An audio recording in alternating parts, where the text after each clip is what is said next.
Dobré ráno, priatelia.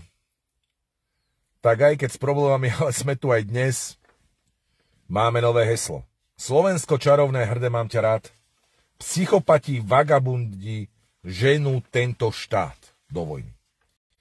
Áno, priatelia.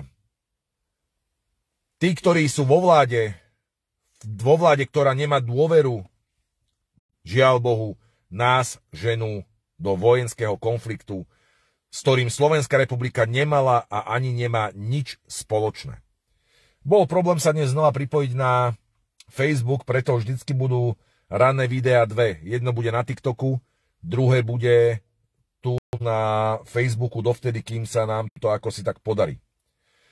Priatelia, to, čo sa odohráva v poslednej dobe v Národnej rade Slovenskej republiky, sa nedá nazvať nijak ináč ako tragikomédia.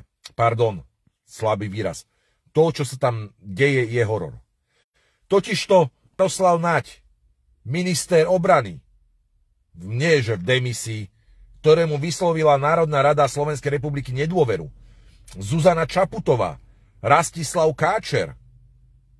Oni si totižto myslia, že napríklad taký Jaroslav Naď je boh vojny Ares, ktorý si môže dovoliť všetko. No žiaľ, Jarko Naď, nemôžeš si dovoliť všetko. Nie si boh vojny, si len obyčajný minister obrany, ktorý žiaľ už v dnešnej dobe nemá akési právomoci.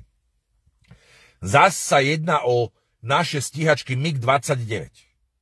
Slovenská republika je v NATO.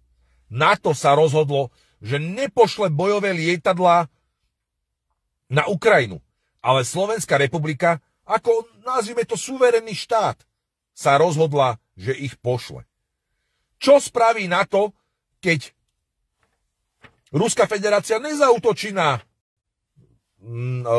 členský štát NATO, ale len na ten suverénny štát, ktorý si robí, čo chce a zaťahuje občanov do vojny? Stačilo, nie? Zastavme ich, bratia. Je čas zastaviť túto zločineckú skupinu. Áno, je to zločinecká skupina.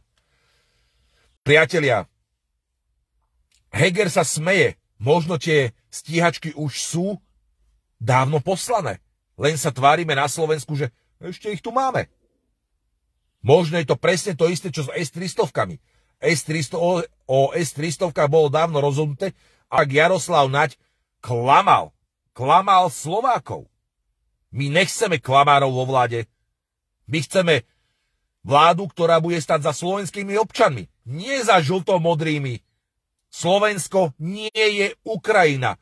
Kurva, uvedomte sa. Priatelia, a keď rozprávam o zločineckej skupine, tak áno. Zločinecká skupina Lipšicová mafia znova vystrkuje rožky a na svetlo sveta sa dostala informácia, že sa chystajú akcie voči opozičnej strane Smer SSD. Majú ísť o bytové prehliadky, dokonca si dovolia ísť prehľadať stranu Smer SSD. Malo to byť dnes sa to ešte asi pravdepodobne neudialo. Možno to bude zajtra. Ale priatelia, toto isté sa dialo pred vojenským konfliktom na Ukrajine, keď opozíciu začali zatvárať.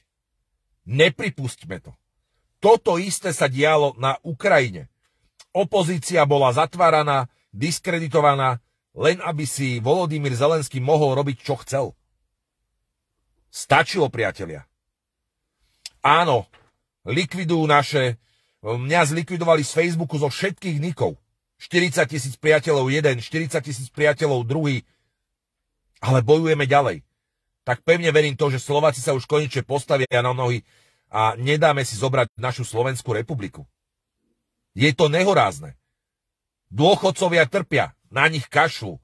Za to tí žltomodrí dostávajú všetko zadarmo. 24-20 je ubytovacia jednotka pre jedného dospelého. 12-10 pre dieťa. Ak žije 10 ľudí v jednom rodinnom dome, čo žijú, zoberte si, koľko peňazí zaplatí náš štát. Neskutočné množstvo. Priatelia, stačilo. Nemôžeme pripustiť to, aby nám nielenže zničili suverenitu, aby zničili celú Slovenskú republiku. Dnes sa pôjdem pozrieť znova pred stranu Smer SSD, ako to tam vyzerá. A keď tam neboli dnes, tak pravdepodobne zajtra ráno spustia tu ich obrovskú akciu, aby zastavili opozíciu. No nie, stačilo, priatelia. Slovenská republika má iné problémy ako Ukrajinu. Včera som bol v Rakúsku. Štatistický úrad uvádza, že v Rakúsku je priemerná minimálna mzda 4540 eur. Ten istý štatistický úrad uvádza, že na Slovensku máme 1210. Čo áno, niektorí môžu mať toľko, ale priemerná mzda sa počíta z najnižšej mzdy a z najvyššej mzdy. Priatelia, v Rakúsku obyčajné maslo stojí 1,99. Ozaj kvalitné mlieko 1,39. Vajíčka stáli 2,39. Olej stál 1,55. Chlieb 1,39. Zhodou okolností som včera kupoval v Tesku chleba, ktorý stal 1,55. Kde to sme? Kde sme to? Nebudem rozprávať o tom, že moja žena bola v Chorvátsku, kde benzín v Chorvátsku stojí 1,41. Okradajú Slovákov. Zadlžili Slovákov. Priatelia, 70 miliard eur dlží Slovenská republika. Za tejto vlády, hrôzovlády, vlády smrti, narastol najvyššie dlh za celú históriu Slovenskej republiky. Stačilo, priatelia. A áno, tým, že nás zaťahujú do vojenského konfliktu, možno majú v úmysle to, čo som už niekoľkokrát rozprával, vyhlásiť vojnový stav a oddialiť voľby dovtedy, kým sa im to bude páčiť. Lenže zase z druhej strany Slovenskej republiky a ústava Slovenskej republiky nedovoluje odvolanej vláde dať návrh na vyhlásenie vojnového stavu. Lenže oni si robia, čo chcú. Oni ústavu Slovenskej republiky úplne ignorujú. Úplne, priatelia. Pre nich je ústava zdrab papiera.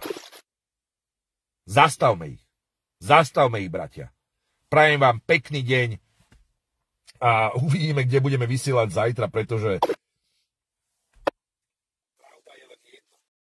pravda je len tá ich liberálna pravda.